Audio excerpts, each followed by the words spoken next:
Hello, Shashyakal, Namaste, Adab to all my lovely viewers. Welcome to my channels. This is me, Pooja Tiwari, in front of you. So today's video is based on again for the student category. Number of students are coming to Canada for having Canadian study exposure. So let's make a video for the students.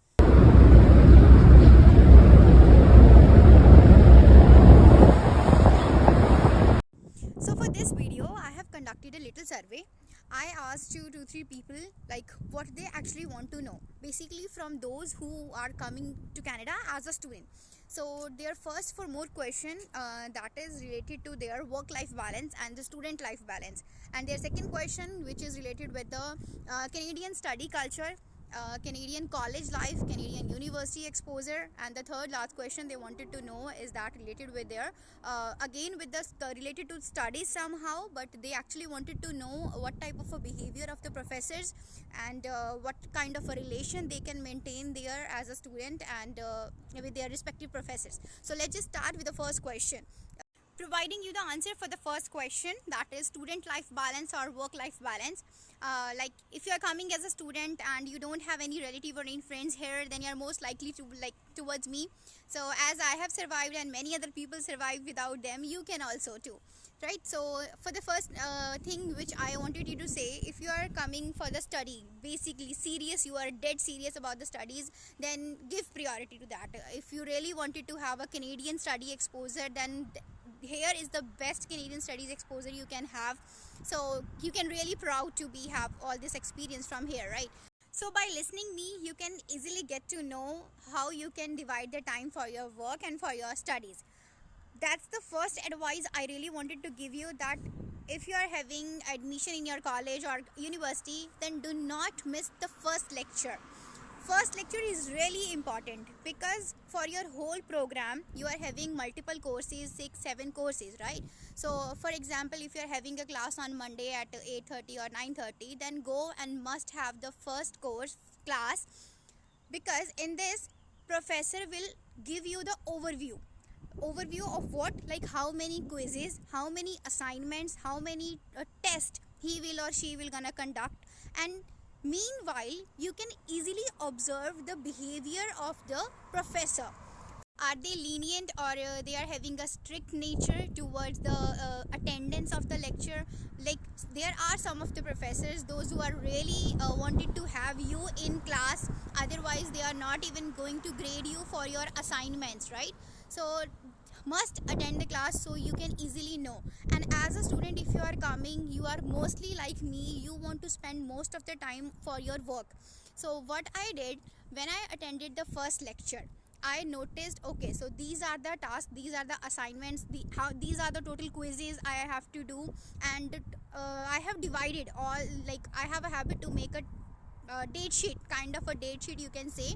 So that reminds me for the deadlines every time when and make a habit. If you are making a date sheet, then must make a habit to give a look to that date sheet on every Saturday or every Friday, because they are here is what the basic rule is for all the assignments on all the quizzes and tests. They are mostly deadlined by Saturday or Sunday. You have to do it, you have to be done with all those assignments on Saturday or Saturday midnight most probably. Okay, so make a date sheet, give a look to that properly.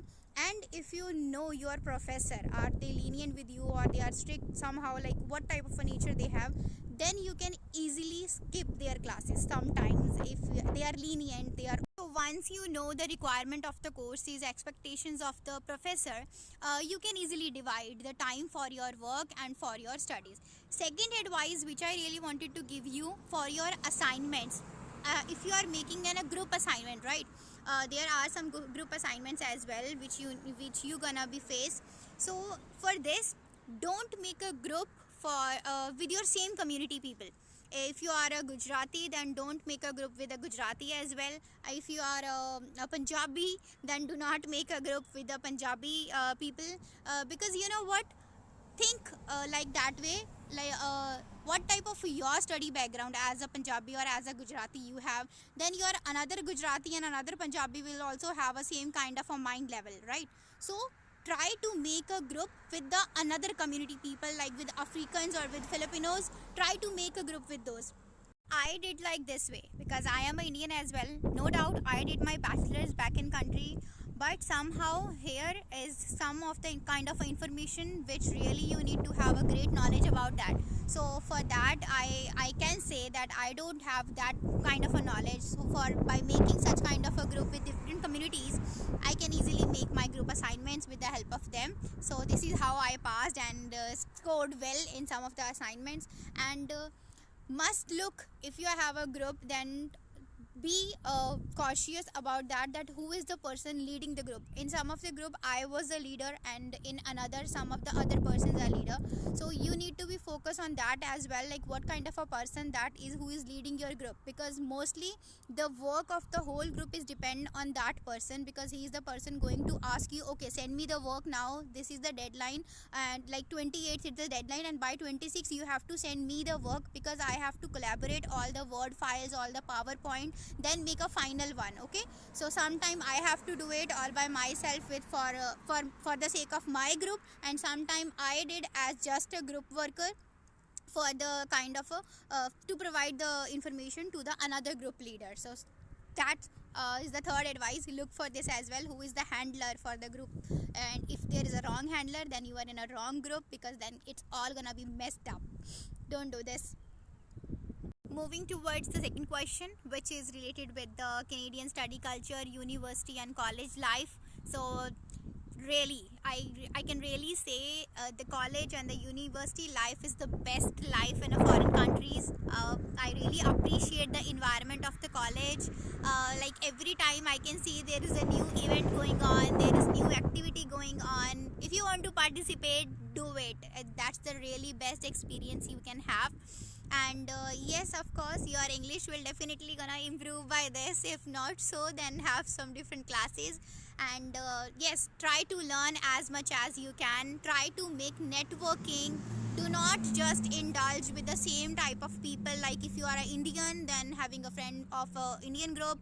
Don't do this. Just make a network as much as vast as you can make, because networking gonna help you a lot here, not only for the studies but also for the work area. I can say that I know that I have a friends, those who are from different countries. I can easily ask to them. Even sometimes we hesitate to ask about the for the help to the same kind of a person, same native person.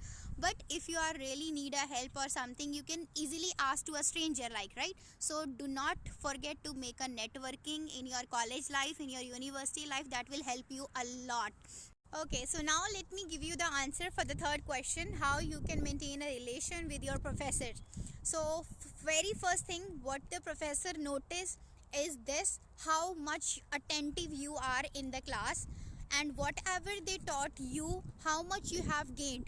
Because all of the professor have a habit to ask, okay, tell me, I have discussed this, what's this mean, what you have learned from this. For example, a professor discussed a greenhouse effect, right? So if you listen that properly, then you have the answer. Then raise your hand or just say it. Like they mostly did a discussion when I was attending the lecture. So what the professor did, they mostly ask a random question, and with 2-3 people they did the discussions and all. So I was the one who literally participate in most of the discussions. Wherever there is necessary to do the participation, do it. Okay, so even by having a cordial relationship with your professors, you can have the advantage. Sometime you can skip the 2-3 classes. And I remember once upon a time I was not even that much able to attend the classes in person. So I just typed a mail to my professor that I am not feeling well and I'm sick, so I can't attend the lecture. What he did for me, he said, okay, they said that take a proper rest, and by the evening or by the end of the week they will provide all the details what they have taught in the lecture. So this is how you can gain the advantage, if you have a very good relation with your professors. And the last advantage of this is, if So basically from 100, here you need a 50 points to pass your course. In India from 100 you need 33, right? But here in Canada from 100 you need 50 points to pass your course. And for example, in some of the course you are having 48 or 49, but if you are having a good relation with your professor, then they will gonna pass you.